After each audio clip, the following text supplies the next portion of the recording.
Welcome students, this is Sachikant sir welcoming you again to the online classes. This is lecture number 16 of statistics. In the previous lectures हमने क्या किया था, so we had completed chapter number 1. Chapter number 1 जो अच्छी तरह से complete हो चुका है, उसमें होपफुली सब कुछ समझ में आ गया होगा.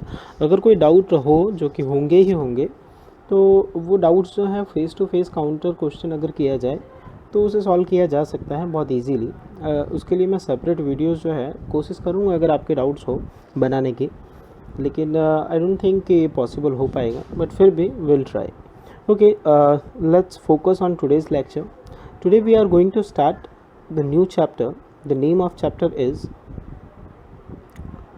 Unit 2, chapter number linear correlation. Linear correlation मतलब जब किसी दो, देखो वैसे रिलेशन जो है ना कभी सिंगुलर चीज़ों में नहीं होता.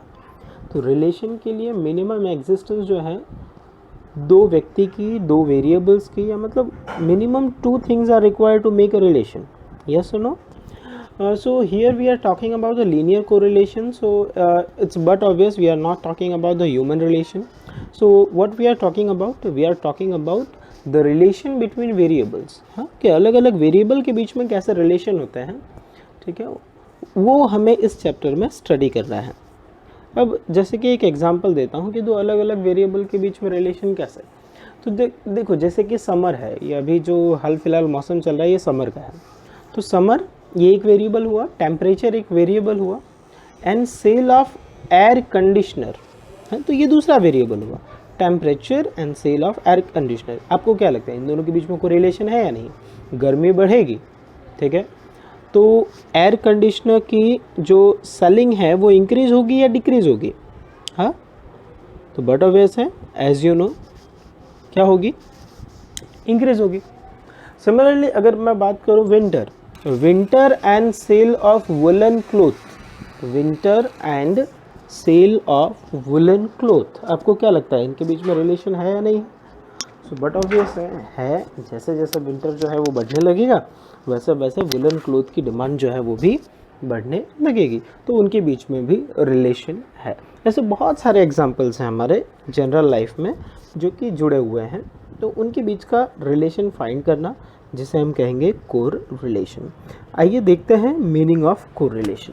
तो मीनिंग ऑफ कोरिलेशन जो है, मीनिंग है उसकी, if simultaneous changes occur in the values of two related variable due to direct or indirect cause effect relation, then it can be said that there exists correlation between two variable.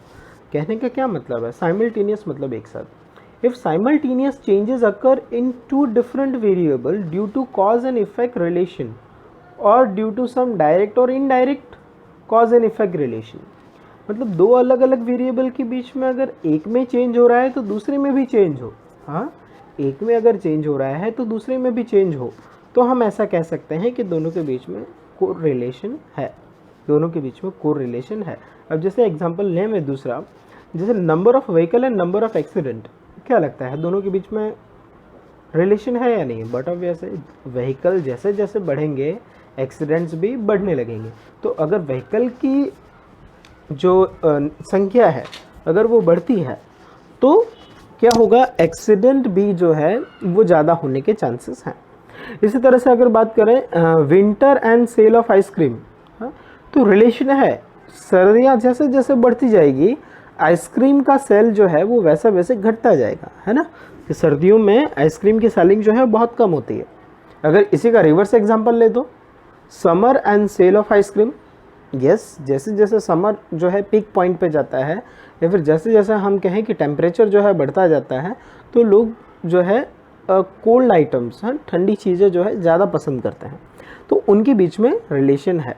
तो हम ये जो बात कर रहे हैं ना कि एक बढ़ता है तो दूसरा भी जो है बढ़ता है या घटता है, तो वो हुआ उनके बीच का cause and effect relation. Cause and effect relation.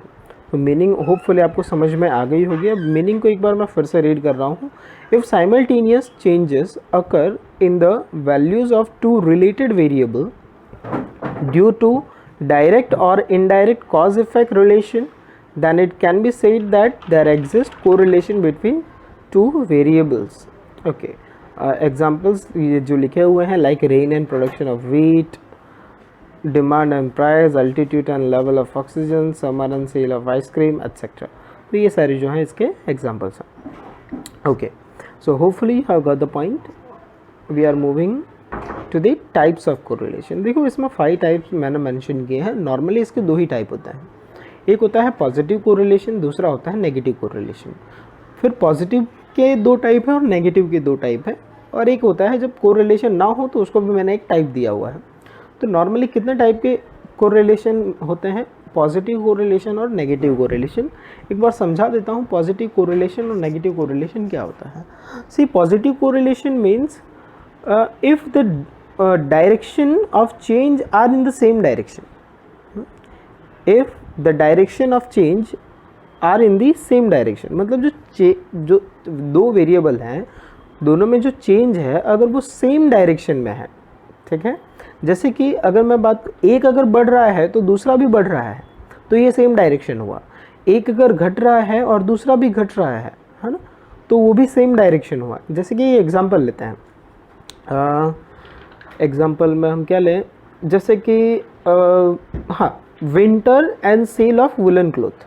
Winter, तो जैसे जैसे विंटर जो है वो बढ़ता जाएगा, ठीक है. यहाँ टेम्परेचर नहीं बोल रहा हूँ मैं, विंटर की बात कर रहा हूँ. तो विंटर जो है जैसे जैसे हम पीक पॉइंट पर पहुँचते जाते हैं विंटर के, वैसे वैसे वुलन क्लॉथ जो है वो ज़्यादा बिकने लगता है, ठीक है. दूसरा अगर एग्जाम्पल लें तो temperature and sale of ice cream. तो टेम्परेचर जैसे जैसे बढ़ता जाता है तो सेल ऑफ आइसक्रीम की बिक्री भी बढ़ती जाती है, सेलिंग जो है वो बढ़ती है. Similarly temperature and sale of air conditioner. तो जैसे जैसे टेम्परेचर बढ़ता जाता है वैसे वैसे एयर कंडीशनर की डिमांड भी बढ़ती जाती है. तो ये जो है दोनों के चेंजेस जो है सेम डायरेक्शन में है, तो इसे हम कहेंगे पॉजिटिव कोरिलेशन, ठीक है.